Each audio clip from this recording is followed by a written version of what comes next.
ஏற்கனவே நிரூபிச்சிருக்கிறாரு 8% வாக்குகளை திரு சீமான். இப்போ விஜய் அவர்களுக்கு வாக்குகள் நிறைய வருது, வீட்டில் ஒருத்தருக்கு வாக்களிக்கிறாங்க, யங் ஓட்டர்ஸ் அப்படின்லாம் எல்லாம் வரக்கூடிய செய்தியிலேருந்து இது மொத்தமாக ரூல் அவுட் பண்ணுறாரா திரு திருமாவளவன்? 2 பேருக்குள்ளே தாங்க போட்டி அப்படின்னு சுருக்கிறாரா, இவங்களை டிஸ்கிரெடிட் பண்ணுறாரா? இதையும் தாண்டி சொல்லலாம், ஸ்டாலினுக்கு போட்டி இல்லைன்னே சொல்லலாம்.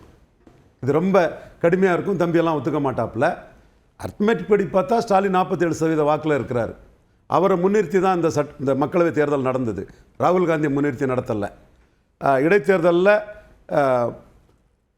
மக்களவை விஜய் வசந்தை விட ஸ்டாலின் காங்கிரஸ் கேண்டிடேட் தான் மாநில தாரையை கட்பட்டு அதிக ஓட்டு எடுத்திருக்காங்க. தமிழ் மண்ணில் இப்படி ஒரு சூழலே இருந்ததில்லை. மக்கள் தலைவர் எம்ஜிஆர் 80 மக்களவையில் தோல்வி அடையும் போது பரிமரத்துப்பட்டியில் ராஜாராம் ரெட்டால ஜெயித்தாப்பில், திருவட்டாரில் ஹேமச்சந்திரன் மக்கள் தொண்டர் சேகச் நாயர் அவர் ஜெயித்தார். ஸோ அதிமுக கூட்டணி ஜெயித்திருக்காங்க. அப்போ பாராளுமன்றம் வேற சட்டமன்றம் வேறங்கிறது அங்கே தெளிவாகுது. 2019 எங்கேயும் அதிமுக அணி 3வது இடம் போகல. அதிமுக அங்கே 4வது பேருக்கு.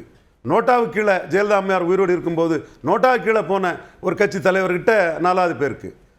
கன்னியாகுமரி மக்களவையில் 4வது பேர் இருக்குது. அதிமுக ஆட்சிக்கு வந்த புதுச்சேரியில் 4வது பேர் இருக்குது. அப்போ திருமாவளவன் ஒத்துக்கிட்டாரோ ஒத்துக்கிடலையோ அது திருமாவளவன் கருத்திலே நியாயம் இருக்குது. அதே நான் சொல்ல வர்றேன். அர்த்தமேட்டிக்கலி எடப்பாடிக்கு லீடர்ஷிப் பலகீனம் அடைஞ்சிருக்குது. அமைப்பு பலம் ஒருத்தர் இல்லாத ஒருத்தர்கிட்ட 3 இடத்துல அவர் கீழே போயிருக்கிறார்.